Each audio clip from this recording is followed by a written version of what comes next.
अस्सलाम वालेकुम students, measurement 3 का पार्ट 2 हम डिस्कस करेंगे। तो ये क्वेश्चन आपको क्लियर होगा ना कि व्हाई डू वी यूज ऐसे सिस्टम।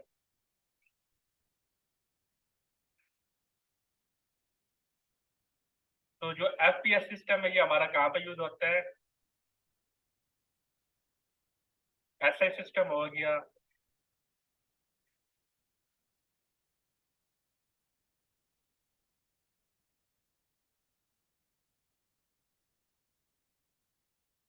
उसके बाद ये जो टेबल है ना, जो मैंने हाईलाइट किया हुआ है वो टेबल आपने करनी है। हाँ जी, ब्रिटिश में जो है ना, ब्रिटिश वाले वो अभी भी ना एफपीएस सिस्टम को डेली लाइफ में यूज करते हैं। इंटरनेशनल तौर पे तो जो हमारा है ना, वो एम एस आई सिस्टम या एम के सिस्टम यूज हो रहा है, लेकिन जो बरतानिया चूंकि वो बादशाह रह चुकी हैं, उन्होंने डिफरेंट कंट्रीज को रूल किया है, तो इसलिए वो अभी भी ना उन्होंने अपना एक स्टैंडर्ड बनाया। वो डेली लाइफ में ना बहुत सारे वो अपना F P S C system use करती हैं, लेकिन जो साइंटिफिक वर्क है ना इंटरनेशनल लेवल पे, वहाँ पर वो एम के एस सी या ऐसे सिस्टम को फॉलो करती हैं।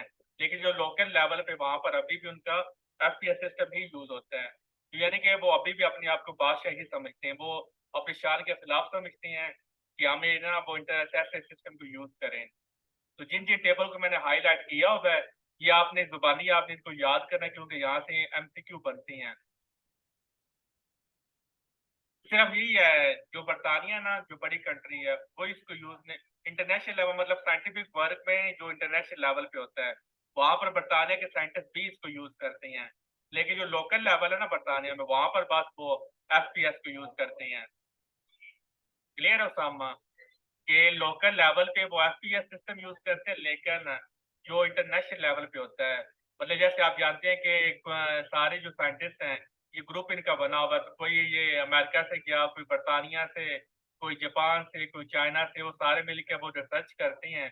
तो जिस तरह के इस तरह के जो काम है ना, वहाँ पर जो बरतानिया के जो भी साइंटिस्ट है वो भी ऐसा सिस्टम ही को यूज करेगा।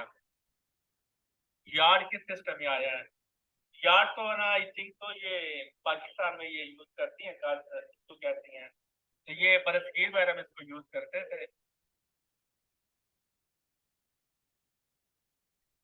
हाँ जी, ये यूनिट ऑफ लेंथ है यार्ड। उर्दू में इसको कहते हैं गाजिया। जो अभी आप जाए ना ये कपड़े पे, वो उनके पास एक स्लॉथ होती है, वो कहते हैं, आप कहते हैं इतने गाज हमें कपड़ा दे दो, तो वो यार्ड ही होता है उसका। तो ये सिस्टम, ये टेबल आपने जुबानी याद करनी है फिंगर टिप्स से, जो कि यहाँ से एमसीक्यू बनते हैं। यहाँ पे लिखा हुआ है beside these above fundamental units two supplementary units are also defined.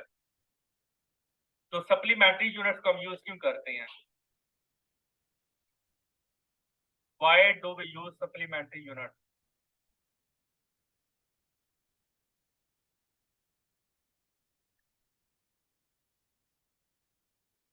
Why do we use supplementary units for geometric quantities? अब देखिए, हमने स्टैंडर्ड फिक्स किया हुआ था कि जो बेस क्वांटिटीज हैं वो इंडिपेंडेंट होती हैं, और उनको मेजर करने के लिए हमने कुछ स्टैंडर्ड फिक्स किया हुआ है। तो जब स्टैंडर्ड फिक्स हम करते हैं वहां से फिर वो हमें बेस क्वांटिटी हासिल हो जाती है। ड्राइव क्वांटिटी से हमने ये स्टैंडर्ड फिक्स किया कि वो बेस क्वांटिटी से ड्राइव हो जाएंगी। अब ये जो दो क्वांटिटीज हैं जिनको रेडियन या स्टी रेडियन कहते हैं, ये जो क्वांटिटीज हैं ना तो इनकी नेचर ये मिलती है बेस क्वांटिटी से, ना ही इनकी नेचर मिलती है ड्राइव क्वांटिटी से। तो इसलिए इनको अलग से कैटेगरी हमने इनको यूज किया और अलग कैटेगरी में रखा, जिसको हमने नाम दिया सप्लीमेंट्री यूनिट का। ठीक है, तो सप्लीमेंट्री में क्या होता है कि जो रेडियन होता है वो प्लेन एंगल के लिए इस्तेमाल होता है। प्लेन आप जानते हैं कि टू डायमेंशनल होता है। जब आप टू डायमेंशनल सरफेस को आप स्टडी करेंगे वहां पर आप क्या यूज करती हैं? रेडियन यूज करती हैं। और जब आप थ्री डायमेंशन में जाते हैं, सॉलिड एंगल में जाते हैं, तो तब आप यूज क्या करती हैं? स्टी रेडियन यूज करती हैं। क्लियर है? apart from fundamental and derived units we also use practical units। तो practical units क्या होती हैं? यहाँ पे लिखा हुआ है ना कि फंडामेंटल यूनिट्स और derived units के अलावा हम practical units भी यूज करते हैं। तो practical units क्या होती हैं? देखिए, practical units वो units होती हैं जो हम लैब में यूज करती हैं। जैसा कि आप देखें, these may be fundamental or derived units ये जो प्रैक्टिकल यूनिट्स हैं ये फंडामेंटल भी हो सकते हैं, ड्राइव भी हो सकते हैं। जैसे कि light year is a practical unit, fundamental of distance. अब देखिए जो लाइट ईयर है ये हमने ऐसे ही इसको नहीं बता दिया, हमने बकायदा यहाँ पर एक्सपेरिमेंटल वे से हमने इसको क्या किया, हमने इसको यूज कर रहे हैं कि हम कहते हैं कि एक साल में जो लाइट है वो जितना डिस्टेंस ट्रेवल करेगी उसको हम लाइट ईयर कहते हैं। यानी कि जो एक्सपेरिमेंटल बेसिस पे जिन यूनिट्स को हमने इस्तेमाल किया या बनाया उसको हम क्या कहते हैं, प्रैक्टिकल यूनिट्स। तो इसके पीछे एक्सपेरिमेंटल बेस होती है। और दूसरी example horse power is a practical unit of power. तो ये हम पावर के लिए हम क्या यूज करते हैं, हॉर्स पावर हम यूज करते हैं। तो प्रैक्टिकल यूनिट्स में I may not belong to a system, ये सिस्टम से बिलोंग कर भी सकती हैं नहीं भी कर सकती हैं, but can be express in any system of units. यानी कि जरूरी नहीं है कि ये हमेशा ऐसे सिस्टम ही से ले जाएंगे, मे भी ये सीजीएस सिस्टम से ले जाए, मे भी एफपीएस से ले जाए, मे भी किसी सिस्टम से बना लिया जाए, क्योंकि ये इनके पीछे एक्सपेरिमेंटल बेस होती है। क्योंकि जब आप एक्सपेरिमेंट जाते हैं, लैब में जाती हैं या साइंटिफिक वर्क करती हैं, तो समटाइम आपको बहुत छोटी जो वो यू मेजरमेंट से चालू करना वो पड़ता है, या बहुत बड़ी वो क्वांटिटी से आपका सामना करना पड़ता है। तो वहां पर फिर क्या यूज करती हैं आप, प्रैक्टिकल यूनिट्स को आप यूज करती हैं। यहाँ पर उन्होंने पूरा सेट भी दिखाया हुआ प्रैक्टिकल यूनिट्स का। जैसे कि उन्होंने दिखाया कि जो प्रैक्टिकल यूनिट्स हैं, लेंथ फर्मी जो है, क्योंकि जब हम न्यूक्लियर फिजिक्स में जाती हैं तो वहां पर जो लेंथ है वो इतनी स्मॉल हो जाती है, 10⁻⁻15 तक हम चले जाती हैं। तो उसको हमने क्या नाम दे दिया, फर्मी का। एक्सरे जब हम उसको डील करते हैं वहां पर हमने क्या उसको नाम दे दिया, ये नजर नहीं आ रहा, आई थिंक -9 है।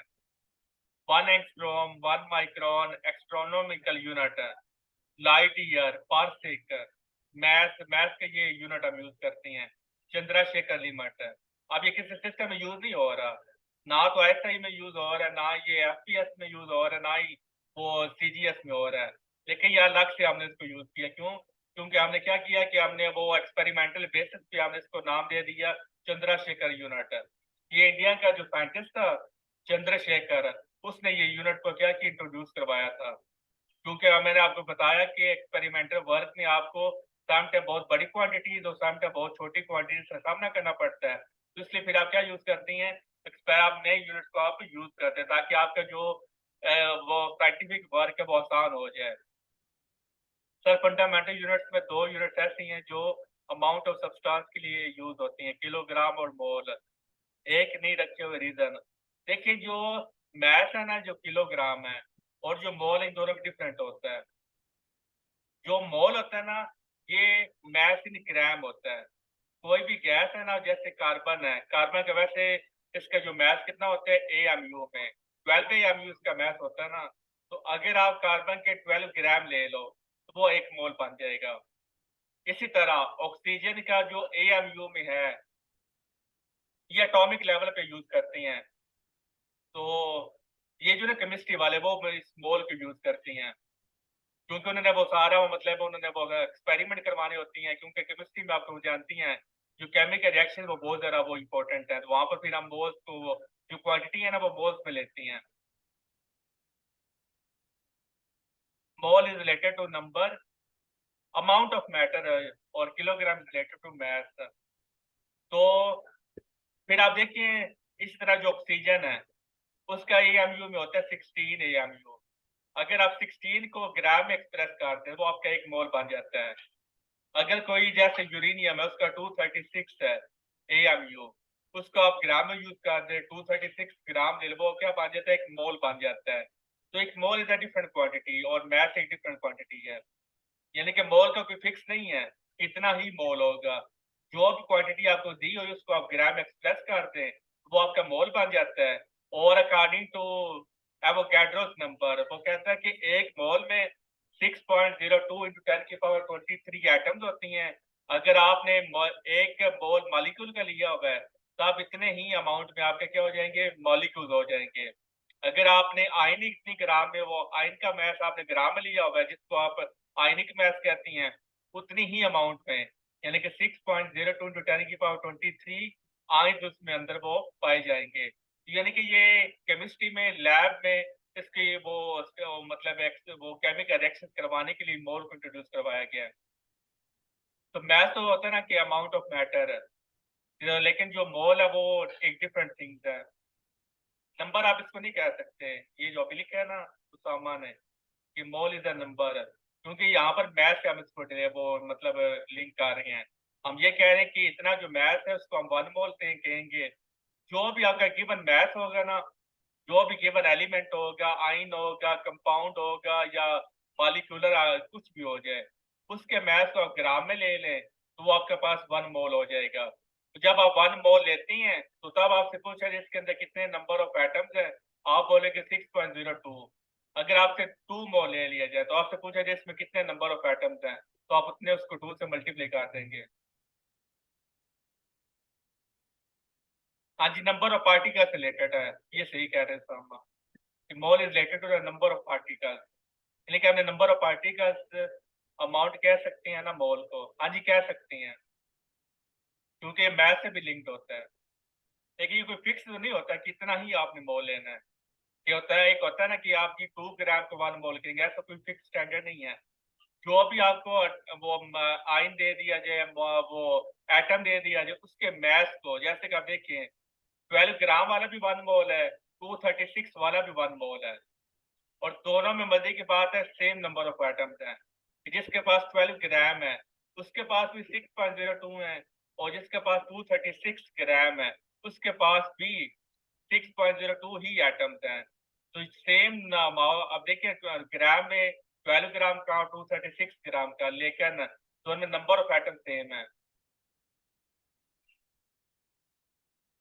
हाँ जी, आपने अच्छा आंसर दिया कि mole is related to microscopic study of matter and kilogram is related to macroscopic study. सही, अच्छा आंसर दिया है। तो प्रैक्टिकल यूनिट्स का क्लियर हो गया कि चंद्रशेखर लिमिट हम यूज करते हैं, मैट्रिक टन यूज करते हैं। तो ये इस पे भी मैंने क्या लगाया हुआ है, ये मैंने हाईलाइट किया हुआ है हेडिंग को। ये सारे यूनिट आपने अच्छी तरह से इनको याद करना है। आप कहते हैं ना कि हम किस किस को हम याद रखें, फिर जिनको मैंने हाईलाइट किया हुआ ये बहुत सारा इंपॉर्टेंट है, तो आप इनको तो आपने कोई कंप्रोमाइज इन पे नहीं करना, ठीक है। वैसे तो बहुत सारी आपको मिल जाएंगे, लेकिन ये जिन पे मैंने हाईलाइट किया हुआ है ना, इन पे कोई कंप्रोमाइज आपका नहीं होना चाहिए। प्रीफिक्सेस आपको पूरी की पूरी, ये भी आपसे मैंने सवाल आपने तो डिस्कस हो चुके हैं हमारा फेज 1 में कि why do we use prefixes. तो समझ आप इसका आंसर कर दो ताकि बच्चों को भी वो आइडिया हो जाए कि आप प्रीफिक्सेस को यूज क्यों करते हैं। वॉइस में बता दो। सर नेचर में हम माइक्रोस्कोपिक मैटर भी स्टडी करते हैं और मैक्रोस्कोपिक मटेरियल भी स्टडी करते हैं। तो जब हमें बहुत बड़ी वैल्यूज या बहुत छोटी वैल्यूज से डील करना हो, जैसे किसी एटम का डायमीटर हो गया या मास ऑफ इलेक्ट्रॉन हो गया, दूसरी तरफ हम अर्थ का रेडियस, इन चीज़ों पे डिस्कस करते हैं। तो ये बहुत बड़ी वैल्यूज भी हैं और बहुत छोटी वैल्यूज भी हैं। तो इनको एक्सप्रेस करने के लिए हमें इन लार्ज या स्मॉल नंबर्स को एक्सप्रेस करने के लिए हमें कोई सिंपल मेथड चाहिए होते, तो हम प्रीफिक्सेस का इस्तेमाल करते हैं। क्लियर है सवाल का जवाब सबको कि प्रीफिक्सेस हम यूज क्यों करते हैं? क्योंकि अब देखिए जब हम वो एक साइंटिस्ट है, उसको बहुत स्मॉल क्वांटिटीज का भी सामना करना पड़ता है अगर वो एटॉमिक वर्ल्ड पे स्टडी कर रहा है। अगर वो स्पेस की स्टडी कर रहा है तो वहां पर उसको बहुत बड़ी बड़ी क्वांटिटीज का सामना करना पड़ता है। तो प्रैक्टिकल यूनिट भी उनकी एग्जाम्पल है कि इसलिए हम प्रैक्टिकल यूनिट को भी यूज करते हैं।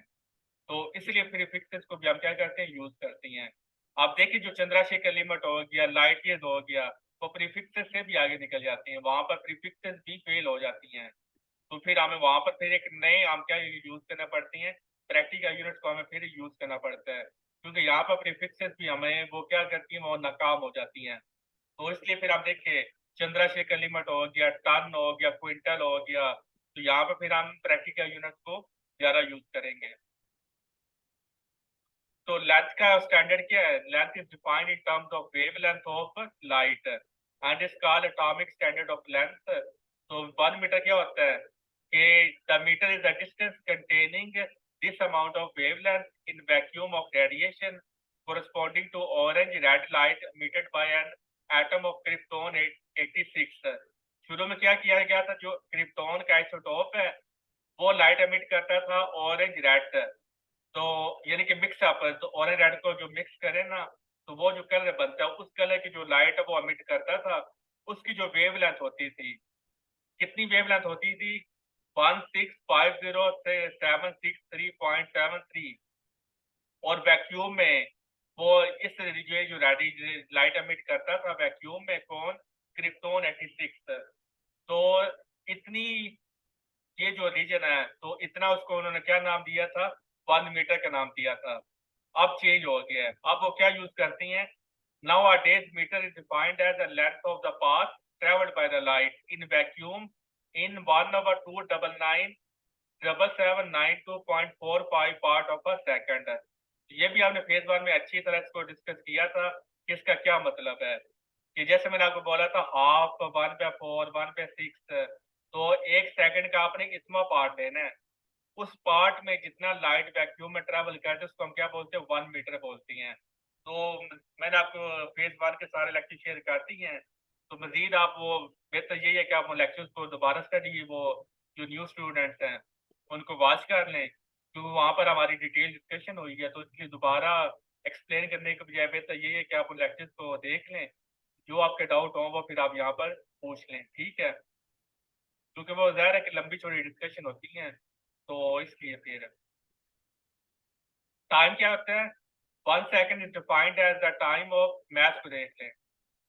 The math of a cylinder made of, पहले हम ये पाकिस्तान बुक में लिखा हुआ है अभी भी, कि 1 किलोग्राम किसको हम मैथ लेते थे, कि जो प्लाटीनियम इरेडियम का जो एलॉय होता था उसको हम क्या कहते थे, kept at international bureau of weights and measure, उसको हम 1 किलोग्राम का मैथ कहते थे। अब इसका भी चेंज हो गया है, अब क्या हम यूज करते हैं, 1 kilogram is equivalent to the mass of this number of atom of carbon isotope. Carbon का जो आइसोटोप है उसके जो मास है इतना, उसको हम क्या कहते हैं, 1 किलोग्राम कहते हैं। यानी कि इतने एटम्स हैं, 5.0188, ये पावर पता क्या लिखा हुआ है, इतने एटम्स को मिला दे तब जाकर वो क्या बनते हैं आपका, जितना वो मैथ बनेगा इतने एटम्स का, उसको हम क्या बोलते हैं, 1 किलोग्राम बोलते हैं। तो एटम्स कौन से यूज करने हैं आपने, कार्बन की आइसोटोप आपने यूज करने हैं, 25 एटम्स आपने यूज करने हैं इतने, इसको 25 से वो साथ में जीरो से लगानी है, इतने आपने क्या लेने, कार्बन के आइसोटोप के एटम्स को ले लेना है, उनको मिला के जितना वजन बनेगा उसको हम क्या बोलते हैं, 1 किलोग्राम बोलते हैं। तो टाइम में क्या यूज करते हैं, 1 second is defined as a time interval of this number vibrations of radiation in caesium 133 atom. तो सीजियम 133 हम यूज करते हैं टाइम को मेजर करने के लिए, कितना टाइम इंटरवल लेना है इस नंबर का। तो यानी कि इतनी जो वाइब्रेशन है ना, क्योंकि आप जानते हैं कि जो एटम्स होते हैं वो वाइब्रेट करते रहते हैं, तो वो कहता है कि जो सीजियम 133 का जो एटम है, जितना वो टाइम लेते हैं इतनी वाइब्रेशन कंप्लीट करने में, 91 यानी 91 92 63 17 70, इतनी वाइब्रेशन जब वो कंप्लीट करेगा तो जितना टाइम लेगा इतनी वाइब्रेशन कंप्लीट करने में, उस टाइम को हम क्या बोलते हैं, 1 सेकंड बोलते हैं। तो 1 सेकंड तो पलक झपकने का टाइम है, तो देख लें अल्लाह की कुदरत कि इतनी जो वाइब्रेशन है ये कितना बनता है, 91,09,19,00,000 नहीं,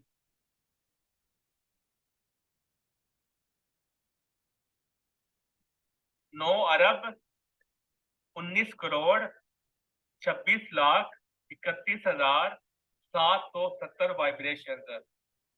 इतनी वो वाइब्रेशन पलक झपकने के टाइम में वो क्या करता है, मुकम्मल करता है, कौन, सीजियम 133 एटम। तो देख लें कितनी वो फास्ट उनकी वाइब्रेशन होती है। तो ये प्रैक्टिकल यूनिट्स भी हो गया हमारे, ये आपने जुबानी याद रखना है कि चंद्रशेखर लिमिट क्या होता है, फर्मी किसके इक्वल होता है, एक्स यूनिट किसके इक्वल होता है, ये सारे आपने यूज करने हैं। ईयर किससे कहती हैं, ल्यूनर मंथ किससे कहती हैं, मतलब किसके कितने डेज के इक्वल होता है, 27.3 डेज। ल्यूनर क्या होता है, मून का, जो मून अपना टाइम लेता है तो 27.3 डेज लेता है। Radiation duration time taken by caesium to go from ground state, नहीं ये ग्राउंड स्टेट की बात है, कि ग्राउंड स्टेट में वो क्या करते हैं, इतनी वाइब्रेशन कंप्लीट करने में जितना वो टाइम लेते हैं उसको 1 सेकंड बोलते हैं। एक्साइटेड स्टेट की नहीं बात हो रही, ग्राउंड स्टेट की हो रही है। यहाँ पर लिखा भी होगा, this radiation corresponds to the transition between two hypersonic levels of ground state. Excited state की बात नहीं हो रही। तो 1 मिनट रह गया, तो कल फिर हम यहाँ से स्टार्ट करेंगे लेक्चर नंबर 4 अपना या 5। मुझे लेक्चर की नंबर याद नहीं है। तो कल फिर इंशाल्लाह हम क्या यूज़ करेंगे, ये मैंने आपको सोलर डे या मैं सारा क्योंकि ज़ुबानी याद करना है। शेक क्या होता है, सेडियल डे क्या होता है, सोलर ईयर क्या होता है, ये सारे ज़ाहिर है इनमें कंसेप्ट तो है नहीं, तो ये मेमोराइज्ड हैं, तो इनको आपने याद करना है। तो कल फिर इंशाल्लाह हम डायमेंशन से स्टार्ट करेंगे, ठीक है? हाँ जी, यहाँ तक वो आपने वो उसको तैयार करना है, और डायमेंशंस और अगला भी अगर आप पढ़ के आ जाए तो अच्छी बात है, ताकि फिर आप ही उसमें से वो सवाल करना वो फिर पूछ लें। ना भी हो तो हम एक सेपरेट हमारा सेशन होगा, जिसको हम वो सेशन 2 का नाम देंगे। उस सेशन 2 में सिर्फ आपके सवालात और जवाबात वो सेशन होंगे। लेकिन अभी भी आप पूछ लें तो वेल एंड गुड है, क्योंकि जितने सवाल पूछ लें उतना ही आपके लिए अच्छा है और हम कंसेप्ट के लिए अच्छा है। लेकिन अगर आप नहीं भी पूछना चाहते, काम से हो रहा है, तो तब भी कोई मसला नहीं है, फिर आप हमारा सेशन 2 में वो हम वो टॉपिक डिस्कस हो जाएगा।